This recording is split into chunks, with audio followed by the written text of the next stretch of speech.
Hello, everybody, and welcome to Skeptics in the Pub Online. My name is Dave, and I'll be your host tonight. For those of you joining us for the first time, Skeptics in the Pub Online is a community dedicated to promoting critical thinking, scientific inquiry, and rational discourse. Our online events bring together a diverse group of individuals who are passionate about exploring the world through a skeptical lens. We delve into a wide range of topics from pseudoscience and conspiracy theories to discussing the latest advancements in science and technology. Before I introduce tonight's speaker, we have some housekeeping.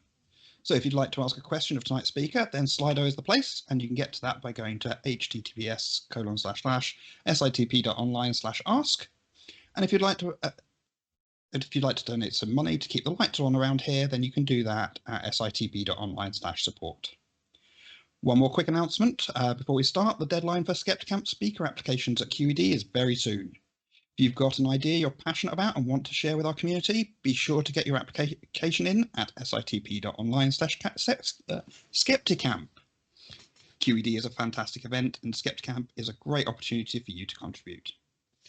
Tonight, we have a fantastic talk lined up that's sure to spark some lively discussion. But before we dive in, I want to remind everyone that our goal is to create a respectful and open environment where ideas can be freely exchanged and examined. So grab your favourite drink, settle in, and get ready for an evening of thought-provoking conversation. Some of you may remember tonight's speaker, Jim Cliff, as he did the fantastic talk about the BBFC for us a while ago. Tonight he'll be delving into the 2000 Mules documentary, which he's written a book about and will be out later this year. Jim is a video editor, author, and former BBFC examiner, as well as one of the hosts of the Fallacious Trump podcast. So please put your virtual hands together for Jim Cliff. Thank you very much. So, as Dave mentioned, I host a podcast about American politics, and it's been a pretty quiet couple of weeks, so I've had plenty of time to work on this talk. When I started to write it, I wasn't sure how many people would have heard of or maybe even seen the film 2000 Mules, so I asked Dave, and he did a quick straw poll of the Skeptics in the Pub organisers, and most of them hadn't heard about it. So I'm going to start from the very beginning, and if I tell you stuff you already know, well, that's Dave's fault. So, is Donald Trump. He lost the 2020 election, but he's a whiny little narcissist, so he didn't accept that. His supporters started inventing or propagating various conspiracy theories to explain why the most unpopular president in history lost an election.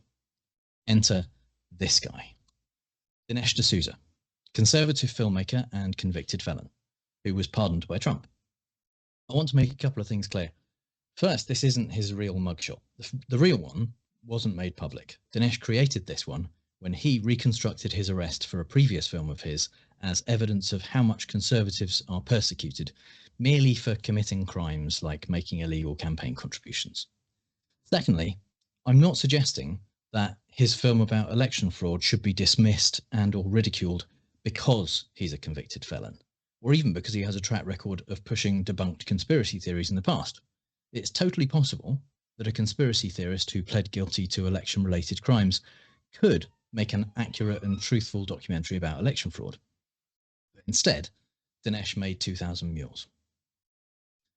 2000 Mules is a documentary-shaped film released in May of 2022 about one theory of how the evil Democrats stole the election from Trump. The reason I bring up Dinesh's past, and why I'll do the same for a couple of the other contributors in the film, is that we're asked to accept so many of their claims in the film on faith. And in this situation, it's only logical to consider the source of unevidenced information. Which brings us to these two, Catherine Engelbrecht and Greg Phillips of True the Vote. Catherine was not involved in politics at all prior to 2008, but she found herself sickened by the election of President Obama and started attending right-wing Tea Party rallies in Houston.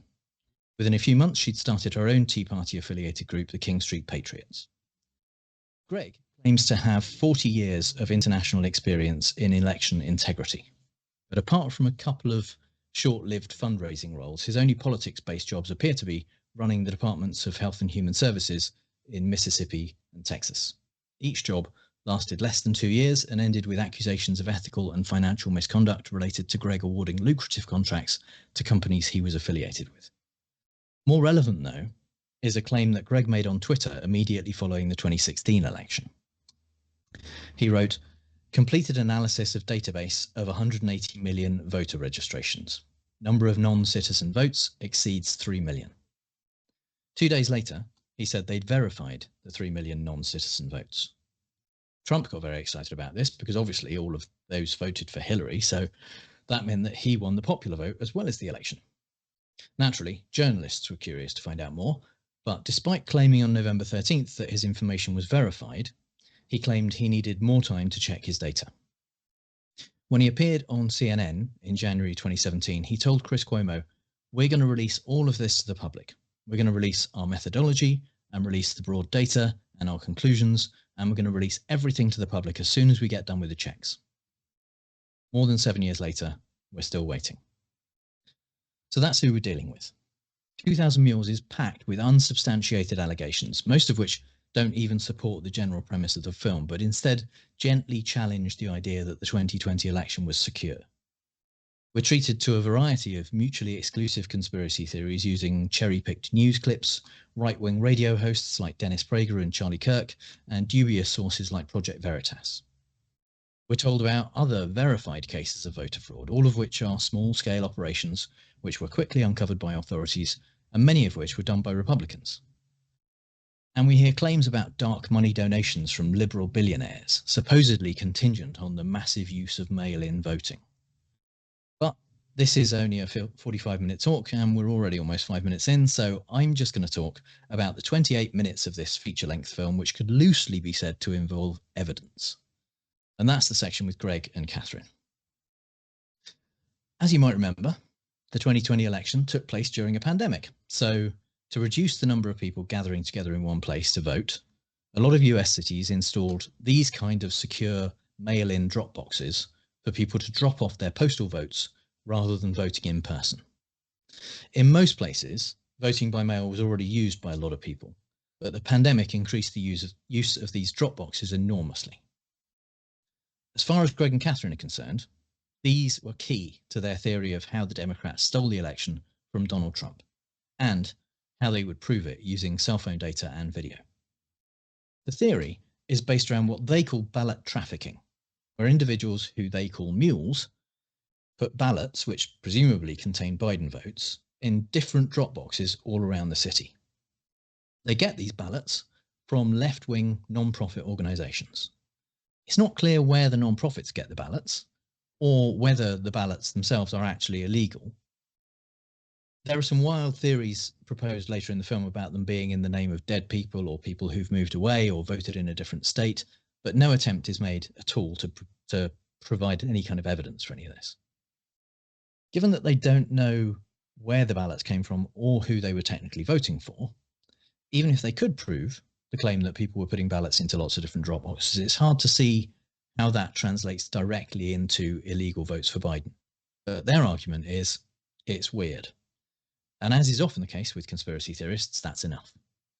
There's a lot of anomaly hunting in this film. It is full of times where they will point something out either in the video evidence or their data that they've collected and essentially just say, that's a bit weird, and decide that it's evidence of voter fraud.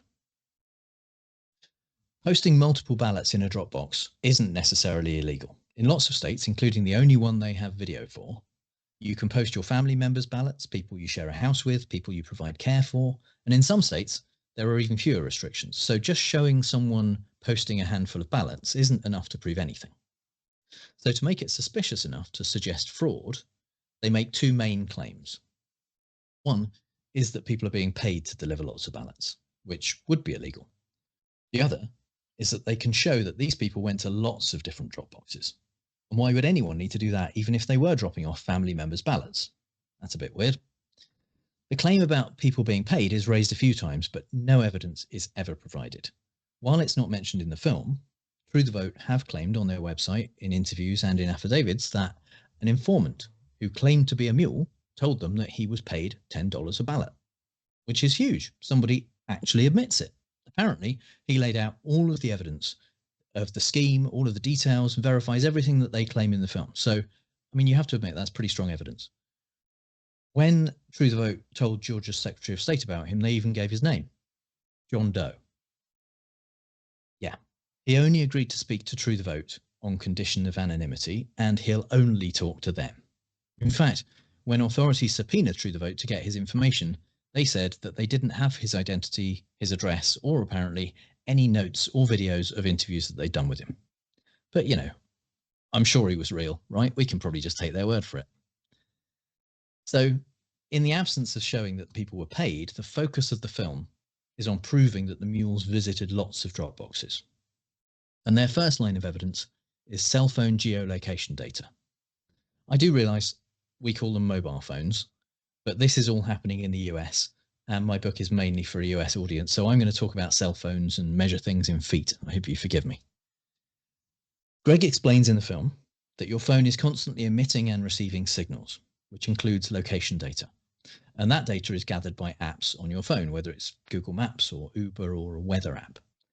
Even apps that don't obviously need location data will collect it so that they can show you ads relevant to your location, like, for example, if you're close to a McDonald's. The other reason they collect this data is that they can then sell it to data brokers. Through the Vote bought a ton of this data so that they could pinpoint where people had been during the election period. To try and convince us of the usefulness of the technology, they make various claims about how it's used by authorities and suggest that the police and the FBI must have been geo-tracking various people who were involved in the January 6th insurrection, because some of the people involved were arrested just a few days after January 6th. And it is true that there are cases where geolocation data was used in people's indictments. Unfortunately for their argument, none of the people who were arrested even in the first few months after January 6th were arrested because of geo-tracking. The fact is, a ton of the people who were involved in January 6th weren't exactly geniuses. They live streamed their crimes or posted photos about it on social media or waved at press photographers. There were literally hundreds of thousands of tips to authorities by people turning in their relatives, their ex-husbands, their neighbours. There was also facial recognition software used to match images of suspects from 14,000 hours of CCTV footage from the Capitol and 2,000 hours of police body cam footage, as well as live streams, news reports, and so on. So, while authorities eventually started using cell phone data as additional evidence, it was hardly ever the thing that helped them identify someone. Greg and Catherine bought this data for 5 states. Dinesh says that they are the states which tipped the election in Biden's favour, but that's not really true. Really, they were the states that Trump had won in 2016 and Biden won in 2020. And that, to them, was enough to render them suspicious. They weren't necessarily the closest states in terms of votes, although a couple of them were very close. But even then, they didn't focus on the states as a whole. They looked at the Democrat areas of those states. So, for example, in Michigan, they looked at the Detroit area. In Georgia, they looked at the Atlanta metro area. So they ignored all of the more red rural areas of the state and focused only on the metropolitan Democratic areas. To avoid everyone of being a ballot mule, to avoid accusing that, they set a criteria that people that they consider to be a mule had to have been to at least 10 drop boxes or 10 unique visits to one or more drop boxes and 5 unique visits to one or more of the non-profit organizations that they identified as Democrat.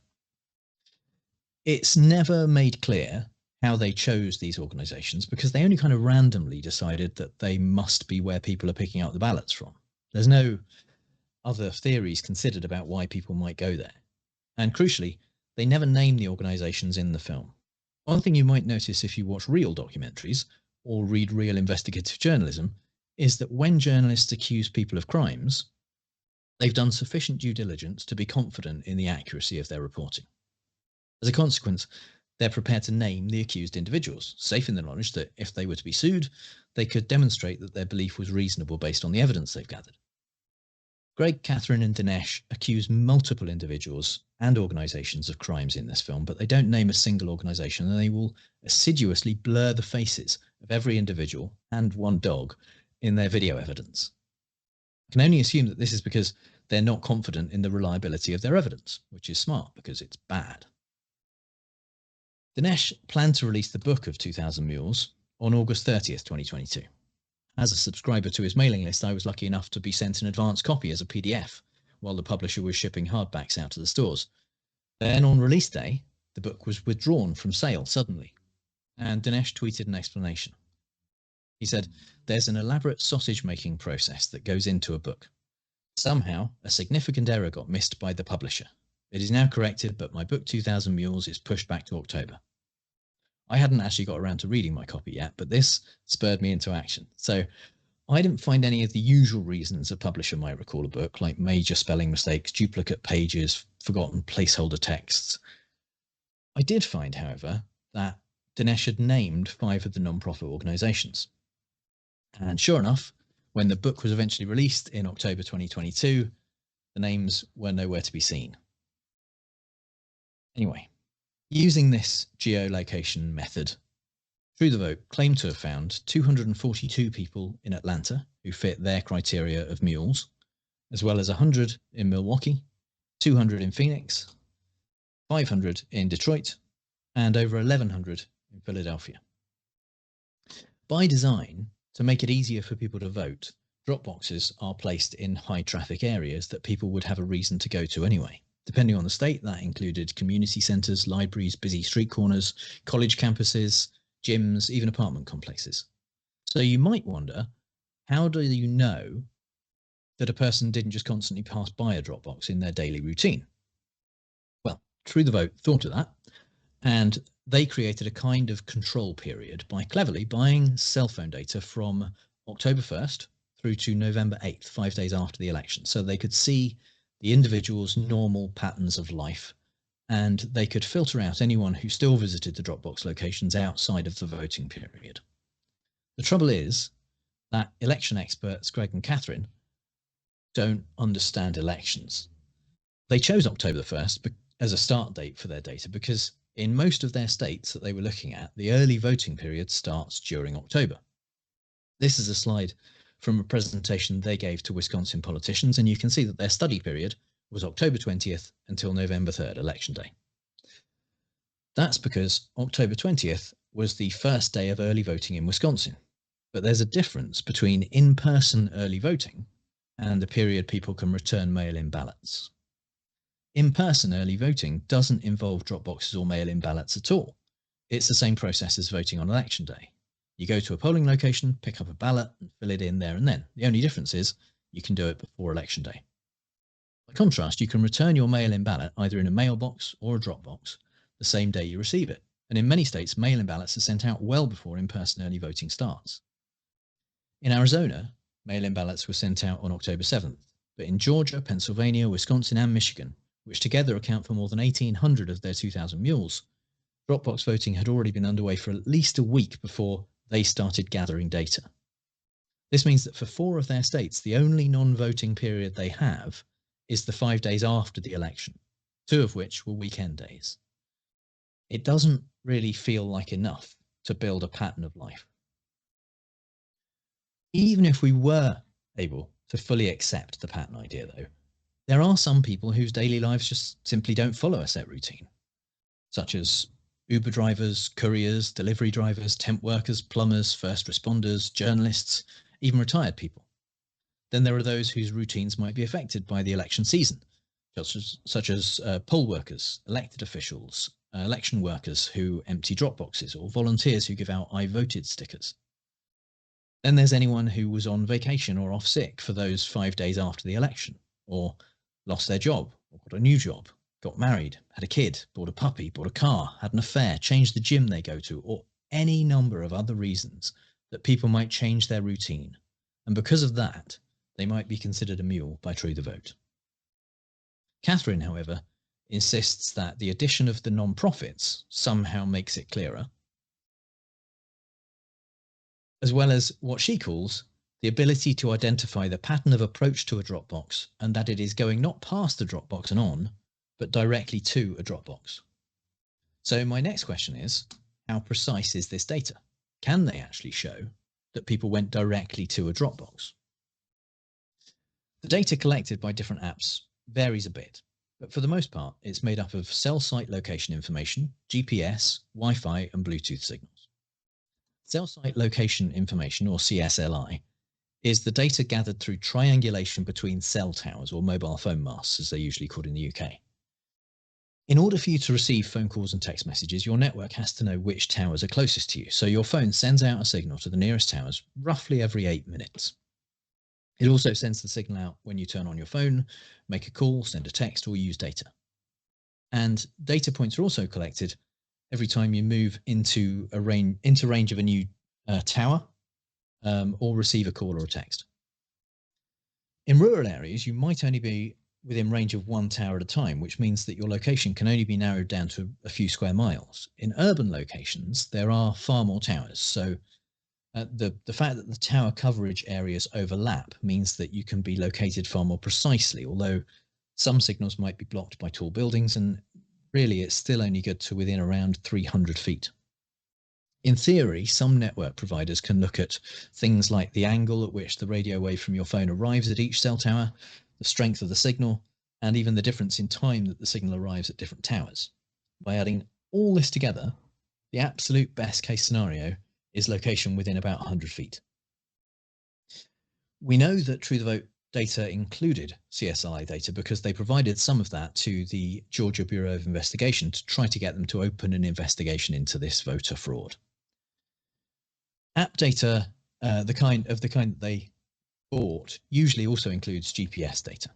And according to the US government, the typical accuracy of GPS-enabled smartphones under open sky is about 16 feet. However, that little phrase "under open sky" is crucial. To get the best accuracy, the phone needs to have line of sight to 4 satellites. So it's much worse near buildings, bridges, and trees. One study from the University of Georgia found that in an urban environment, the average error for a smartphone using only GPS was about 30 feet, and in some cases as high as 120 feet. As well as signals being blocked by buildings, another reason it's worse in urban environments is a thing called multipath propagation, which is where signals arrive at your phone indirectly due to reflection, and that can cause interference. Wi-Fi is better than GPS indoors and in some urban settings because you don't need to see satellites, but in the University of Georgia study, there was only a slight improvement in accuracy when Wi-Fi was enabled over using GPS alone. Bluetooth is the most precise, staying accurate to within just a few feet, but it needs physical Bluetooth beacons to be installed where you're tracking people. And there's no reason to believe there were any Bluetooth beacons at any of the drop boxes or in those locations. Among the brokers who sell the kind of data that True the Vote bought, estimates of accuracy vary from about 20 feet to about 130. That's quite a wide range. So there's one other source that we could consult to figure out the accuracy of phone location data, which even the most skeptical observer would have to admit is not biased in our favour: Dinesh D'Souza himself. In an effort to prove his case, Dinesh twice tweeted out screenshots showing the location of his wife Debbie's phone at the time, once in August 2022 and then 2 months later in October 2022. Each time, he claimed Debbie was on the back balcony overlooking the pool. You might notice that Debbie appears to be in 2 different places. In fact, based on Dinesh's previous claim that his house is 6,200 square feet, these 2 locations are about 56 feet apart. So, I mean, it's nice of Dinesh to give us proof that he's wrong, but it's also strange that he doesn't seem to know where his back balcony is. Also, you see that large shaded circle around Debbie's location? That is the Google Maps display radius. Here's what Google has to say about that. The blue dot shows your location on the map. When Google Maps isn't sure about your location, there'll be a light blue circle around the blue dot. You might be anywhere within the light blue circle. The smaller the circle, the more certain the app is about your location.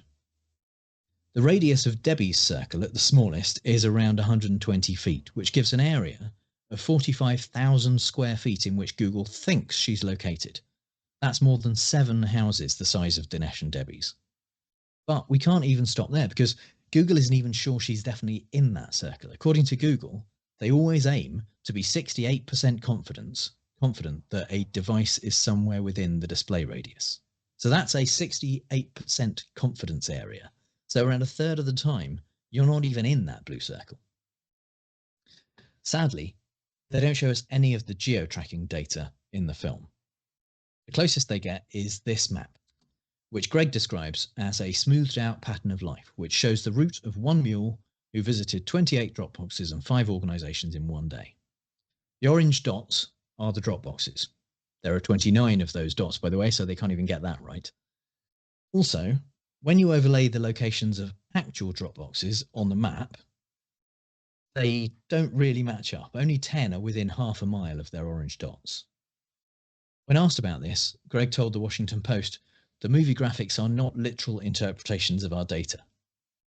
First of all, that's not the impression given by the film, but more importantly, why make a fake one? They had the real route, supposedly, and they must have known exactly where all the drop boxes were, or this whole thing is a colossal waste of time. In a podcast interview, Catherine said that they physically went to the drop boxes to geofence around them. That's how they narrowed down the phone signals to find the mules, by the way. They created a virtual perimeter or geofence around the drop boxes, and when a phone signal's latitude and longitude fell inside that perimeter, that was considered a visit to the drop box. We don't know how large those geofences were because True the Vote won't say. They didn't answer when asked in congressional hearings, and they didn't reply to my email. In the data that they gave to the Georgia Bureau of Investigation, one of their spreadsheets was titled "Devices within 100 feet of all or Dropbox by day," but it's not clear if that's the size of the geofence or it's just an acknowledgement of how imprecise geo-tracking is as a technology.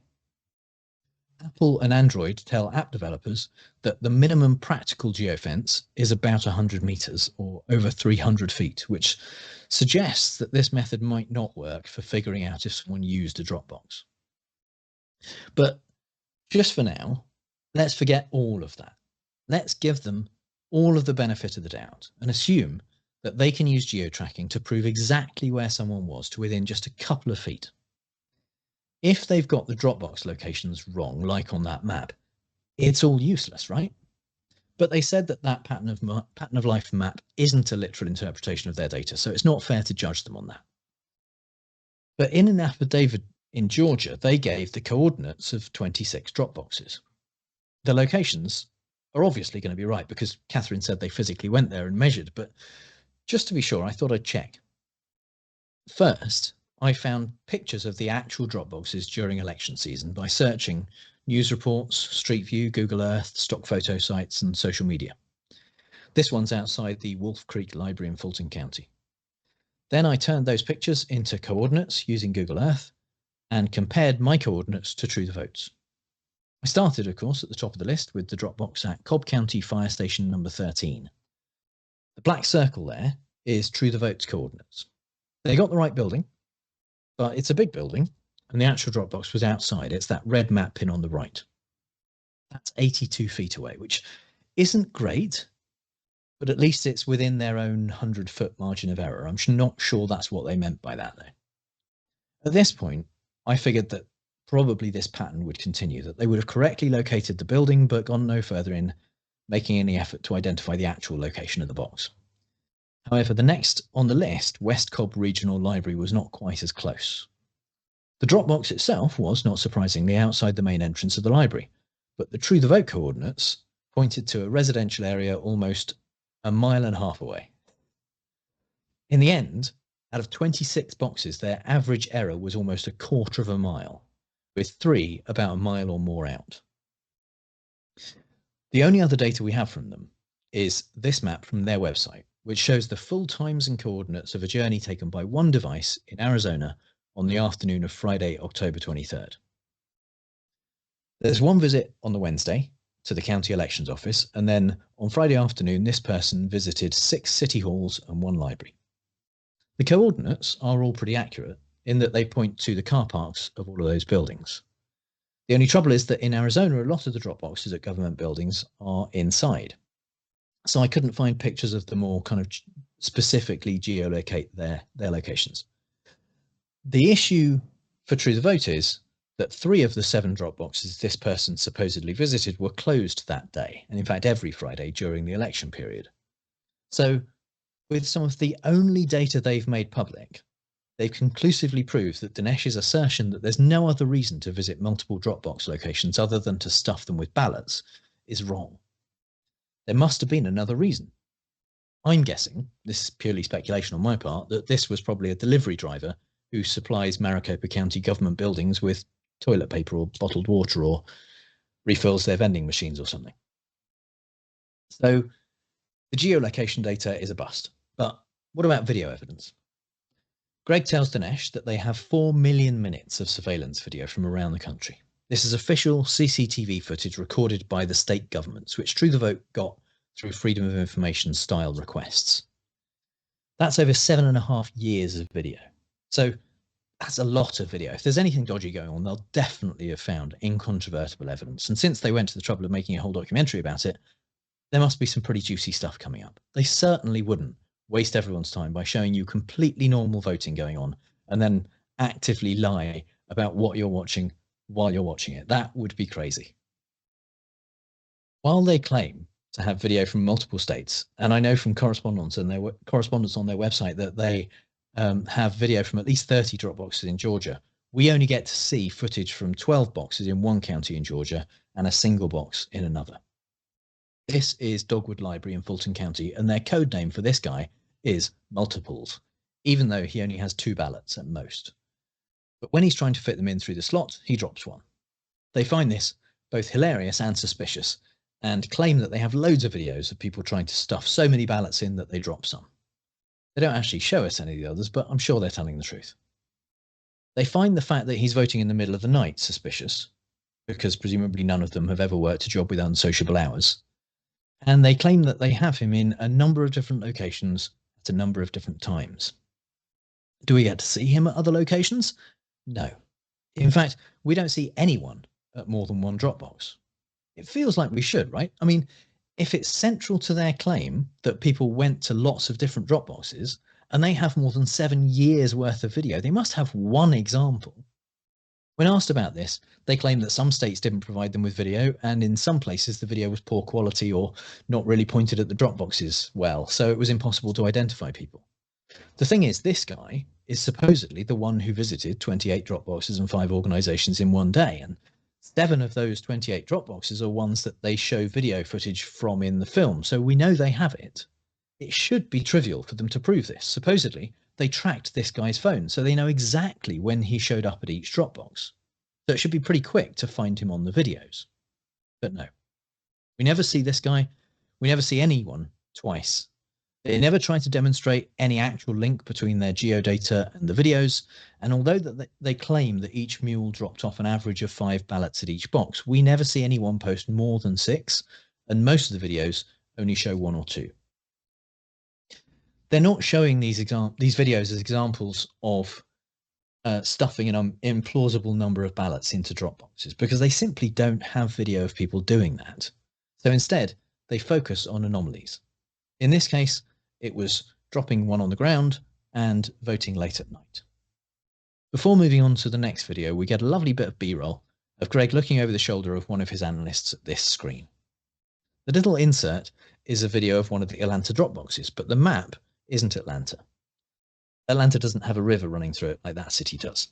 Turns out that is a stock animation of Moscow, which is fun.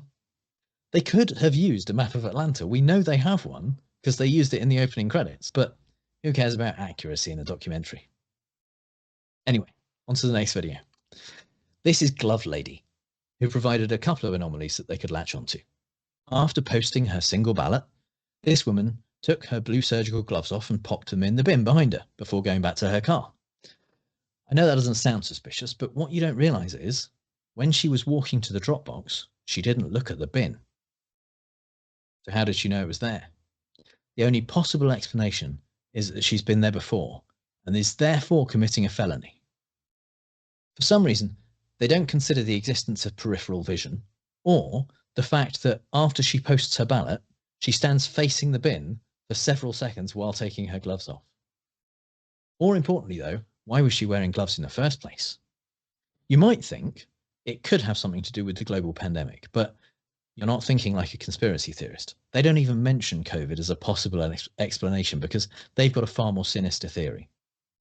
This particular video is from the Senate runoff election in Georgia in January 2021. And Greg says that they only really started seeing these surgical gloves after December 23rd. And they realized that on December 22nd, there was an indictment handed down in Arizona for ballot trafficking. And the way the FBI caught them was from fingerprints. So after that, everyone was warned to wear gloves. First of all, we just have to take on faith the idea that they only started seeing surgical gloves after December 23rd. I was able to get video of one of the drop boxes from the general election in Georgia, and I watched 4 whole days worth of video from October. Around 5% of the voters in that video wore gloves to vote. But I don't have any data on what Greg and his team looked at, so maybe they saw a massive uptick in glovage after December 23rd. Incidentally, I wasn't only looking for gloves when I spent 96 hours watching people vote. I did find much more useful information. So, could it be that this is because of the indictment handed down on December 22nd that was a result of FBI fingerprinting? Well, first of all, the indictment was actually handed down on December 7th. The Arizona Attorney General's office issued a press release about it on December 23rd, so maybe that's what he was talking about. The thing is, neither the indictment nor the press release says anything about fingerprints. Neither does that day's report in the Arizona Mirror or on AZ Central. In fact, I couldn't find a single story about the case that mentioned fingerprints until 2022, when one of the people involved took a plea deal. The Washington Post asked Dinesh about this, pointing out that the issue of fingerprints in this case wasn't public knowledge at the time, and Dinesh said, well, it doesn't have to be publicly known to be known by the organisers of ballot trafficking, which is an excellent point, unless you think about it. The 2 suspects in this case were charged on December 7th. According to the prosecution report, their fingerprints were taken on or before September 14th. But rather than warn their co-conspirators, they let everyone else continue to leave fingerprints until the day a press release came out that didn't mention fingerprints, at which point everyone started wearing gloves. Or maybe it's COVID. This is Bike Guy. Bike Guy rides his bike up to the box, takes a single ballot out of his backpack and pops it in. While he's doing that, they play sinister music and lie about him digging around in his backpack for multiple ballots while we're watching him not do that.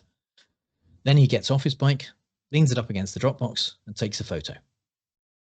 Greg says, we see him get sort of frustrated as he starts to leave because guess what? At this point, they'd started requiring the mules apparently to take pictures of the stuffing of the ballots. It appears that that's how they get paid. Despite the fact that we haven't seen any evidence that they got paid at all, and that we see videos that were taken after this one where people didn't take photos, they can't think of any other reason why people would take a photo other than to prove you've posted an illegal ballot so that you can get paid for it. And they point out that this is not a selfie, but a photo of the drop box.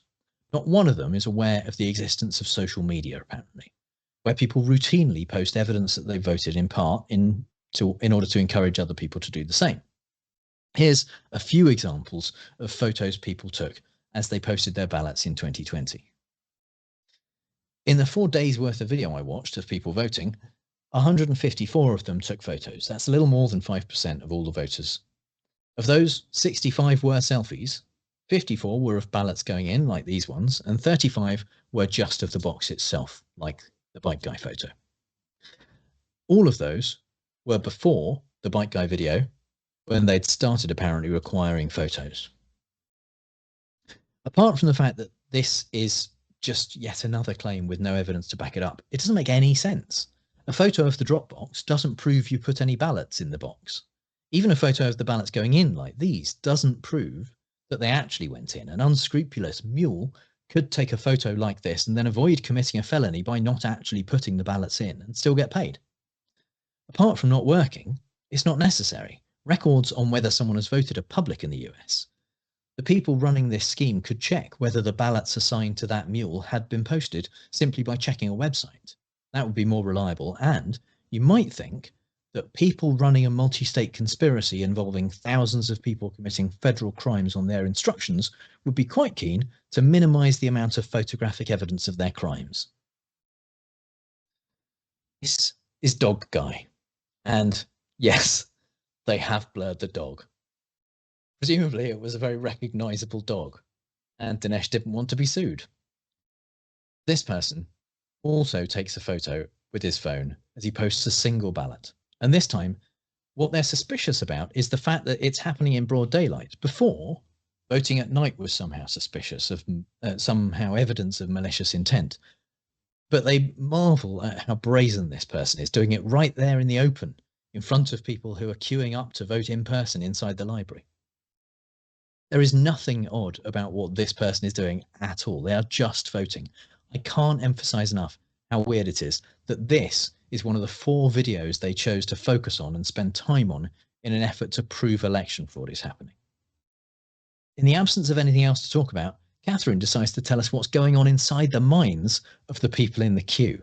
She says, they wonder, what does this all even mean if this is happening in broad daylight and nobody is doing anything to stop it? This is a documentary.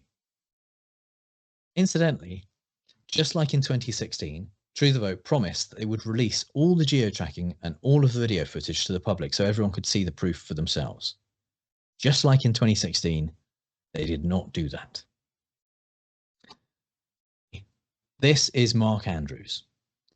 No, he doesn't have a cool name like Bike Guy or Dog Guy, and the film certainly doesn't name him. The reason we know he's Mark Andrews is because Dinesh very unwisely chose this bit of footage to play while he says in voiceover, what you are seeing is a crime. These are fraudulent votes. And Mark Andrews sued him. He sued Dinesh, True the Vote, and the film's producers, the Salem Media Group. An unblurred version of this clip of Mr. Andrews posting 5 ballots was sent to the Georgia State Election Board as evidence of criminal activity. Their investigator identified him from his license plate and interviewed him. And he said the ballots were for him, his wife, and his 3 adult children who live at home with him, all of which is legal in Georgia. The investigators checked public records and found that there were 5 legal electors living in the home, all family members, and, using the state's voter verification system, determined that ballots for all 5 of the voters were dropped at the drop box in question on the date the video was taken.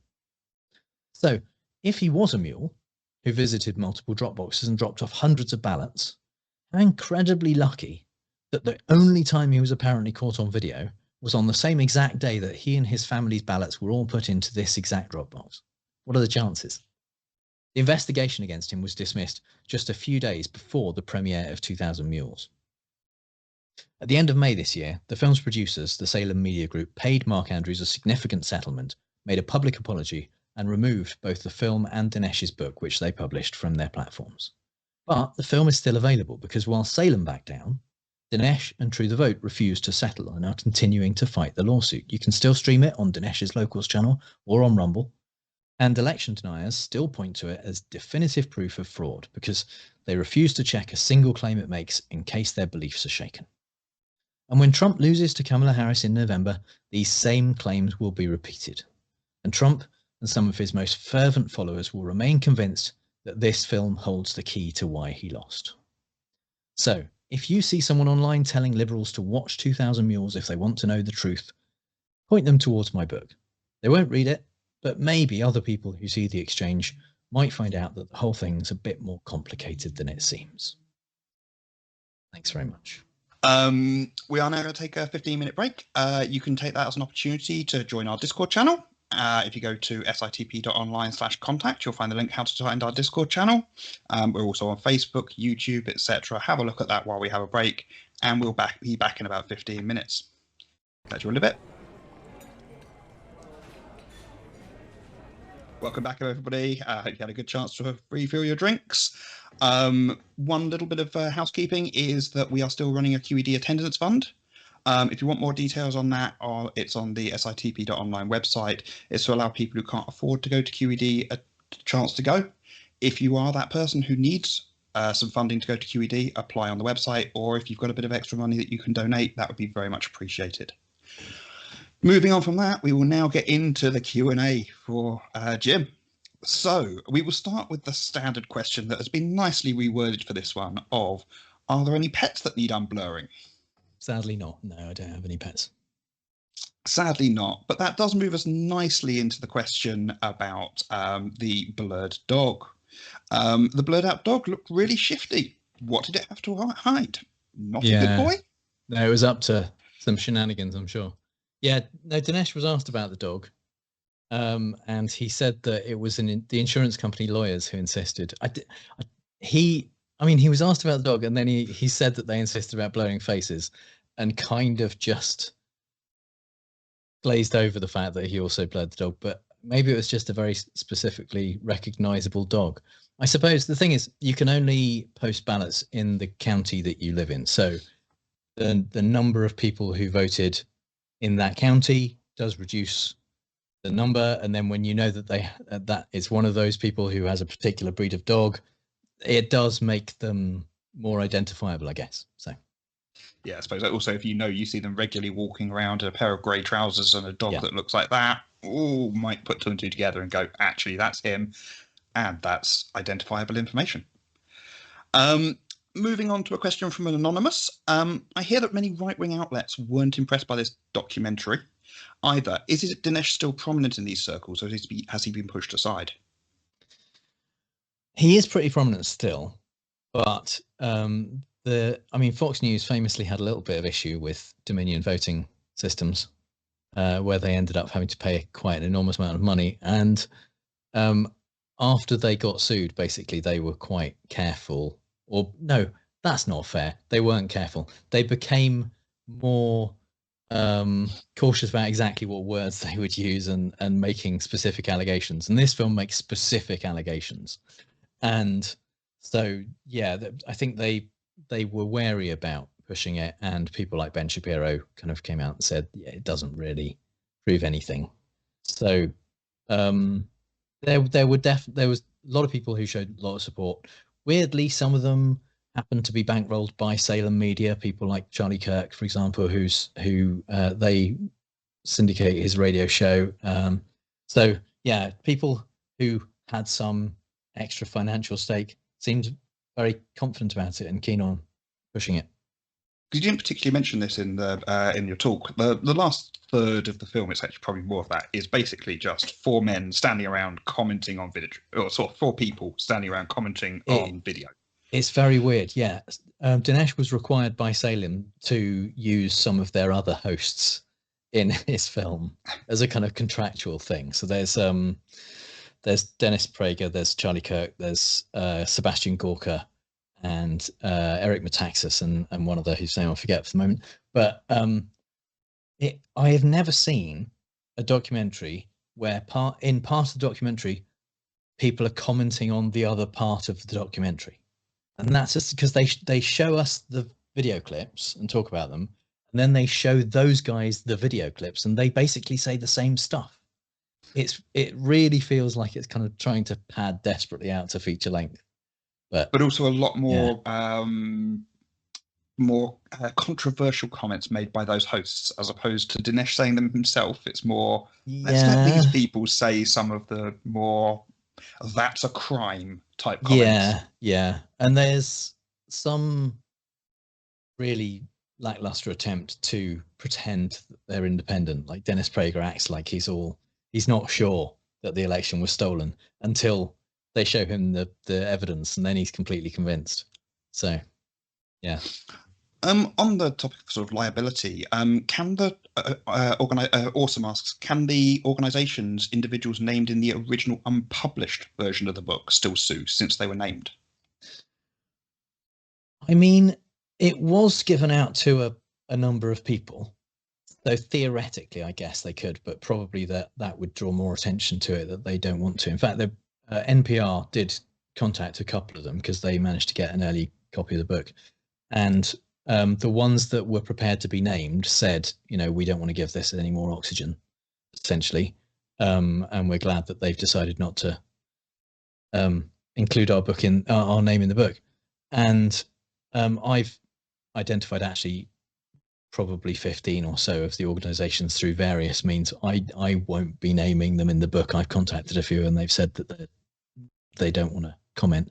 So I think it's easier for everyone if they just kind of keep quiet about it, because most people aren't looking into this stuff. That's the thing.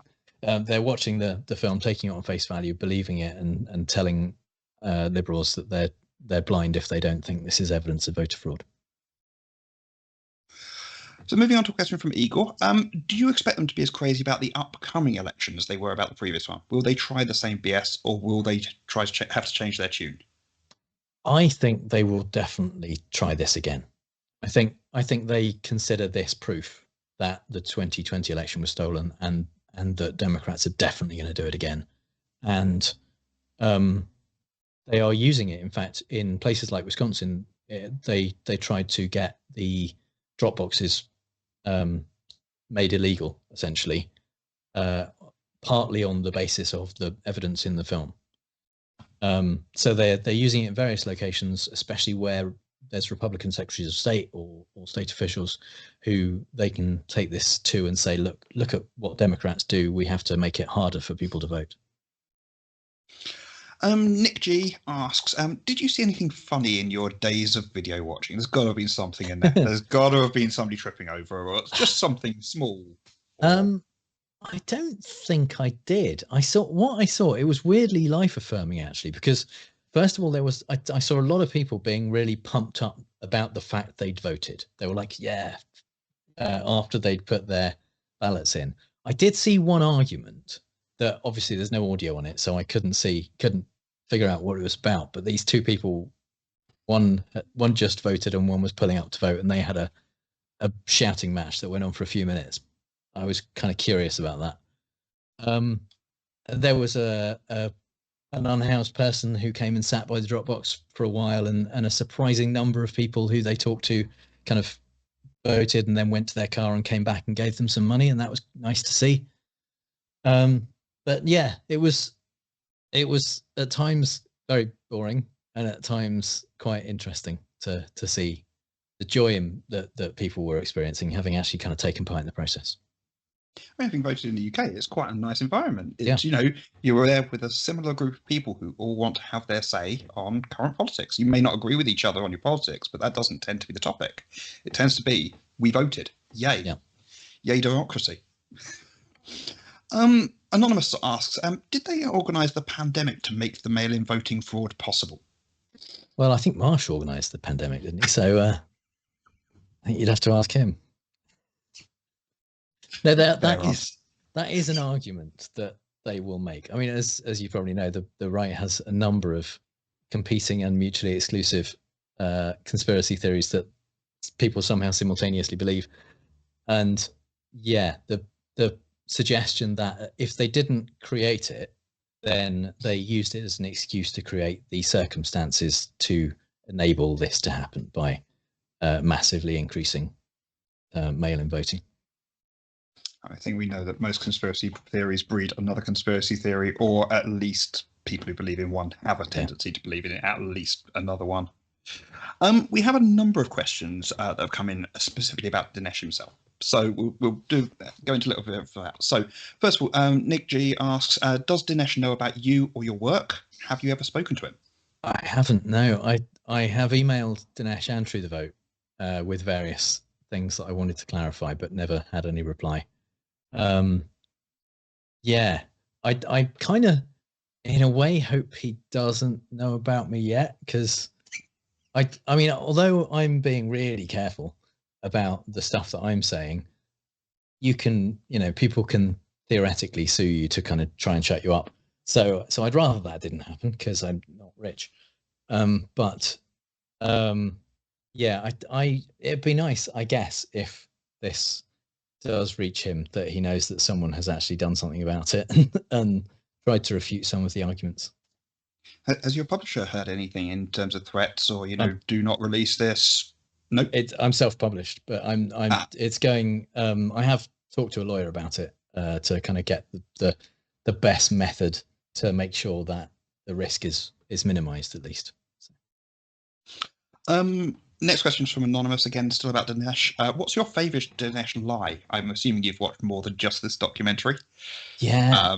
I mean, we've also watched his more recent film, Police State, which suggests that if you're a conservative, basically the US is like South Korea, North Korea, which is the bad one. Anyway, that it's a fascist state already, and it's persecuting Christians and conservatives. But I think in this one, the lie that I found in a way harder to debunk, because it is so obviously wrong on its face, is that True the Vote is a non-partisan organisation. It was just, well, that is kind of one of the first things that Dinesh says when he meets with Greg and Catherine, and it, to set up that this isn't, a crusade from the right against the Democrats. They just happened to find that it was the Democrats that were doing all of the voting fraud. and it's mad. They're so, everything about them is so right wing and comes from the Tea Party movement and the Republicans. I like struggle to figure out where to begin to point out how wrong that is. Nick G again asks, if you could interview Dinesh and ask him 3 questions, what would they be? He's already been interviewed quite a lot, so I actually kind of know what most of his answers would be to any of the questions that I would ask. Philip Bump in the Washington Post did a series of articles about it, and did an interview with Dinesh, and also in his book, Dinesh answers some of the repeated things that come up in fact checks. Not satisfactorily, obviously, but he gives his response to them. So I don't feel like it would be very productive because all of the, I mean, all of the things I would have asked have already been asked, and he's just kind of dismissed them as nonsense. Been asked but badly answered. Yeah. Anonymous asks, if you were going to do some election stealing shenanigans, how would you go about it? You've obviously looked into how it's done, or how they claim it's done. Yeah, it actually would be incredibly difficult. I mean, one thing, if this method were in any way plausible at all, then one way it could have been done far more easily and with less evidence is that you can post a mail-in ballot in a regular US postal service box, and none of those have cameras on them, and they're all over the place. So geo tracking would be kind of, it's useless already, but it would, it wouldn't be weird if a person were to go to lots of post boxes. So just using post boxes for this exact process would make this one almost impossible to detect. But one thing that I obviously didn't have time to go into is that whereas in the UK, certainly in the recent election, you have your local MP that you're voting for, and you have it's each kind of county, there's 650 or so constituencies that have a ballot, and it's just a slip of paper with that printed on it. In the US, every single district, every kind of township, every small area has its own special ballot, and you're voting not just for the president and the party and your local congressman and your local senator. You're voting for the kind of in some places judges and like the head of the local water board and all kinds of stuff. And there's 3,500 counties or so in the US, and every single ballot is different. They're printed on different paper. They're laid out in a different way. They have different candidates. So creating fake ballots to insert into the process would be practically impossible. And so that's kind of what they're suggesting in a way, or one of the ways that they suggest these ballots could be is that actually they've just been created. They've been made out of nothing. So yeah, it's really secure. If you were to use every single post box, you could get a lot more data if you ring fence every one of them as well. Absolutely. I mean, how many mules are there now? It must be exponentially larger if you use every single mailbox in America. Yeah, well, I think when they do the math and figure out that if they multiply the number of mules that they found in Philadelphia with the average number of ballots and the average number of drop boxes they went to, the number they get to is actually higher than the number of mail-in ballots that were posted in Philadelphia. Sort of on a similar note, Anonymous asks, are there any competing conspiracy theories explaining how it's rigged? And do you have a favourite? Yes, millions of them. There's as many as there are Republicans. I think it's. Do I have a favourite one? I think the idea that people get ballots in like the names of their dogs and stuff like that, and then somehow are allowed to vote, like that vote still counts, is insane. But that's why the dog was blurred. Yeah, maybe it was the dog was voting. The dog himself. And the owner were both voters. Igor asks, given that you spent so much time looking into US elections, do you think they're actually secure, or do you see some problems? They're incredibly secure. Yeah, it's the process of. I mean, I talked about the different ballots in the different counties, but there's also within that each ballot, essentially the envelopes are signed by the individual voters. The ballots are kind of barcoded to be assigned to that specific person. When they are received, they check the signatures against the signatures that they hold against those people. If it's your first time doing mail-in voting, you have to provide proof of ID, social security numbers, driving license numbers, and so on. So you can't just kind of start doing mail-in voting without having applied to do so. And that's just the mail-in. I mean, there's an argument on the right that mail ballot voting is the way to do it fraudulently. I think actually, arguably, the just going to the polls and voting is less secure. Although it's still very secure because they still check every single vote against whether they've also had an absentee ballot for that person or whether that person has voted in other locations or all kinds of different things. So it's brutally checked, and that's why it takes several days to end up counting all the votes. Question from Andrew. Is it suspicious that so many of this week's questions are anonymous?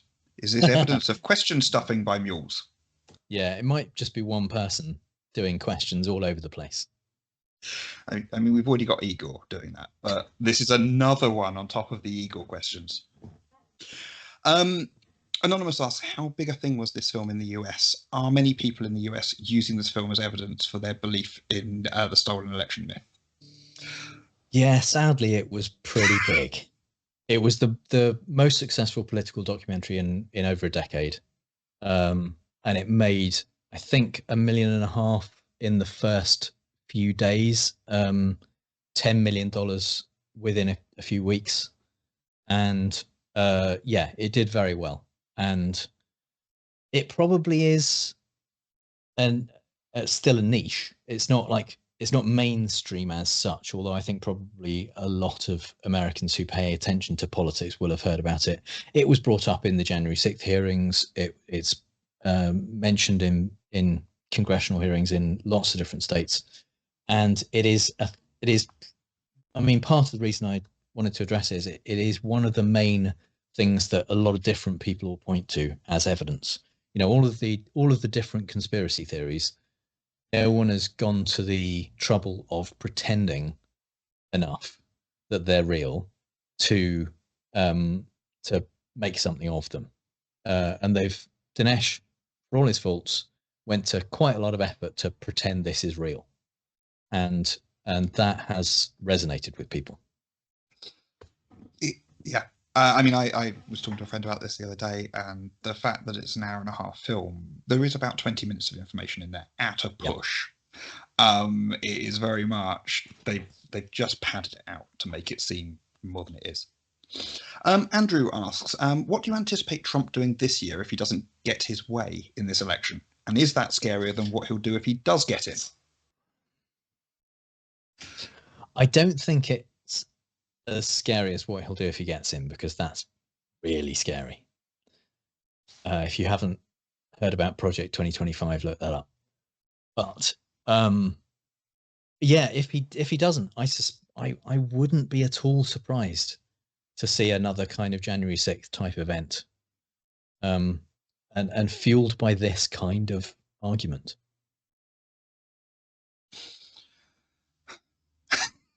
It's scary. Another question from Igor. On a scale from Alex Jones's program on a Friday after a full bottle to regular Fox News slop, how unhinged is this one?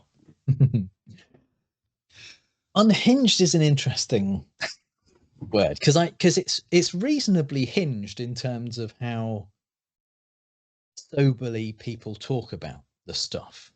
You know, it's completely illogical. You know, it doesn't. The arguments they make don't follow from each other. Several of them are mutually exclusive. They don't make sense, and they they don't stand up to any kind of scrutiny. Not like strong scrutiny, but any, like the slightest thread that you pull. So many times when I was researching this, I would read another thing, another just a sentence that they'd said in a podcast interview, or something that they'd written as a response to a question, and it was like, well, is that right? And I check it, and it was almost always wrong. It's wrong all the way down. So it's put together in a way that really seems like a documentary if you have not seen many documentaries, and seems convincing if you're prepared already to accept everything they say. But as soon as you start to pull at any thread at all, it falls apart immediately. I mean, I started watching the documentary, just watching it, and it was only about 10 minutes in before I thought I need to start looking up some of this stuff. There's stuff in here that just doesn't add up to me. I don't know why. Something doesn't seem right. But here. they're relying. I don't have that knowledge. That the vast majority of their audience aren't going to bother doing that. They're just going to take it and agree with it, because it's basically saying what they already think. It's just giving them a way to say, oh yeah, that I thought that already. That proves it. Yeah. Also a specific mechanism for how they've done it this time, rather than just they've stolen the vote. It's this is how they stole the vote. Yeah. We have evidence of how they did it. This is, and again, once you start looking into it, once you start pulling that thread, the whole thing unravels, and you realise, okay, there's a lot here that doesn't track. Igor asks, did you think about doing some collaborations with some other people who are doing podcasts about this thing, perhaps to analyse something of Alex Jones?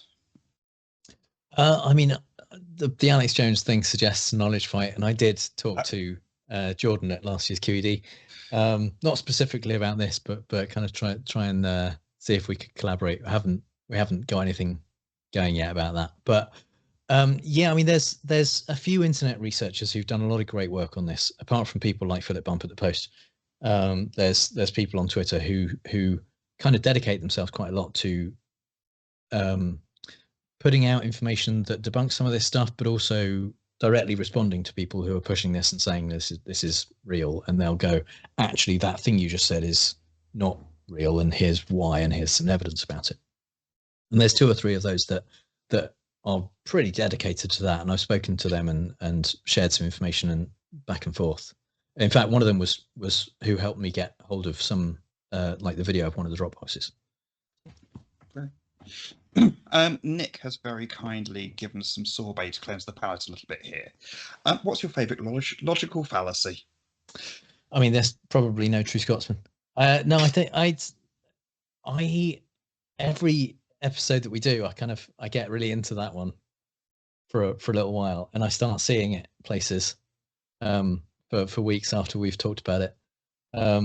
So it kind of varies from time to time. But yeah, straw man's good because it's easy to explain to people, and if you're quite new to logical fallacies, it's easy to understand, and it's a good way in, I think. So I'll go with that. Lovely. Anonymous asks, any unforeseen problems in the sausage making of your book? Did you run into any big challenges? The amount of time that everything takes. The kind of origin of the book was largely that we started talking about this on our podcast, and we watched the film and then broke it down for our patrons over a long series of patron special episodes. And because I'd done all the research for that and thought we'd kind of pretty much covered everything, I thought this might make an interesting book, and I've already done all the research. And so, but when I started actually then trying to make it more formal and put it into book format and source things properly and make sure that I was being precise about the things I said, every step of that took such a long time. And there are periods where there's 2 sentences that they said in the film that I will then spend a couple of days tracking down the exact right source to show how wrong they are about the thing they just said.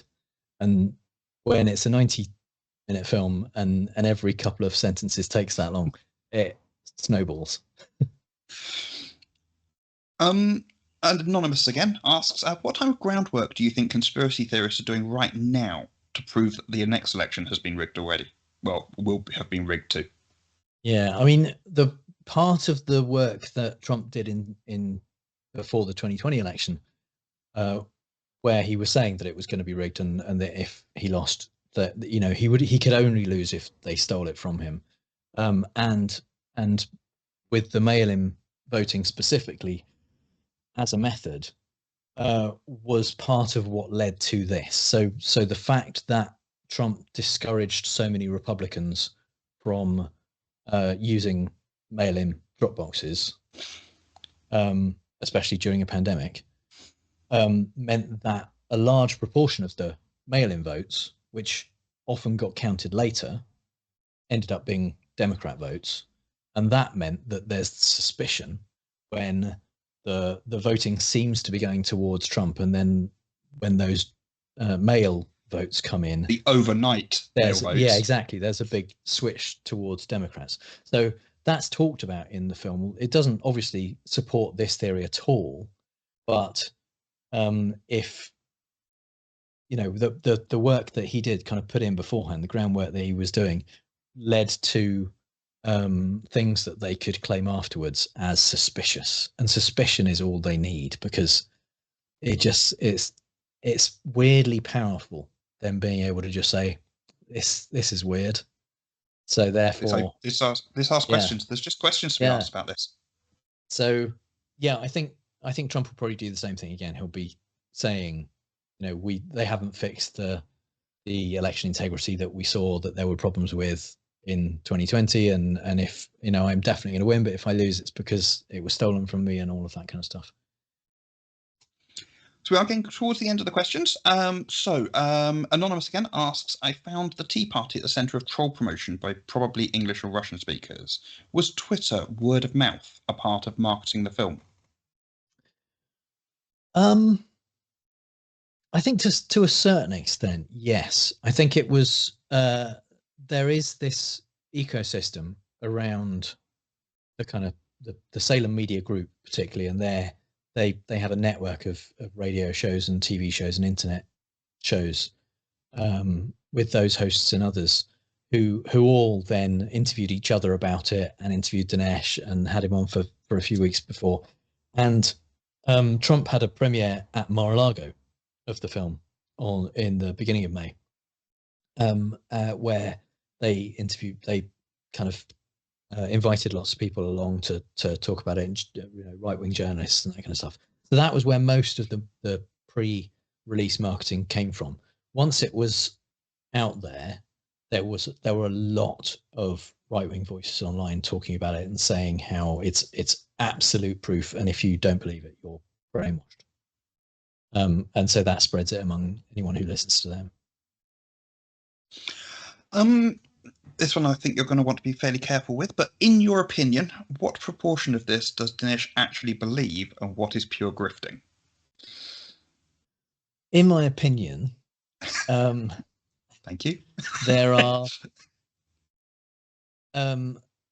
aspects of it that he possibly believes, and there are aspects of it that I find it difficult to believe he believes based on the presentation. There are, for example, there's bits of news reports that are deliberately edited in a way to suggest that the news reporter said a thing they didn't say, where they've left the video running, but they've taken the audio and cut a bit out of it. I don't think you can do that as a film director or film editor without realizing that you're not telling the truth. And so, yeah, there's aspects to it where I think he is being deliberately manipulative and pushing a convenient argument. And on that point, it is an area of your expertise, as in that is what you do. Video editing is your background. It is. Okay, we'll move on to the last question, and that is from Awesome. Did you spend more time researching and debunking their claims than they did putting it all together in the first place? Definitely. I mean, there's I mean, it's a Gish Gallop of a film. That's the thing. It's so quick and easy to make these claims. And I mean, to be fair to them, they put in a lot of effort to pretend that it's more complicated, and to, like, all of the stuff they did to act like they have proof took some effort and money and time to do. And they made a film about it, and they made choices that required more effort, like I said, making up the fake map instead of using a regular map, and filming all of the locations that they had in this documentary were sets. They weren't like the at one point we're in Dinesh and Debbie's house, but it's not really Dinesh and Debbie's house. They've hired a set. They could have just filmed in their house. That would have been more authentic for a documentary where you're trying to prove crimes happened. But yeah, so they went to, in some cases, more effort than they needed to. But for the most part, the assertions that they're making are lazy, and they haven't. I think they've realized. I think actually Dinesh realized that he didn't need to have gone to so much effort, because his next film, Police State, it's far sloppier, far less. He hasn't bothered really at all to try and pretend that he's providing evidence for anything in that one. This one, at least, they show you some things and then call them evidence.